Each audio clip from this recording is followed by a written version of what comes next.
शुद्ध ज्याचा भाव झाला जवळी आहे देव त्याला.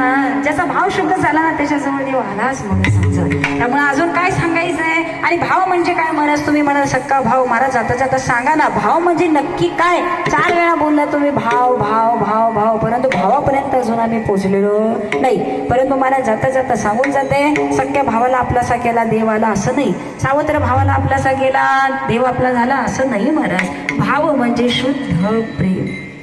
ठीक आहे ना. ज्याला शुद्ध प्रेमाची व्याख्या कळते. आता कलियुगामध्ये प्रेम म्हटलं की आम्ही वासनेकडे जातो, इच्छेकडे जातो, देहाकडे जातो. परंतु महाराज त्या वासनेच्या पलीकडं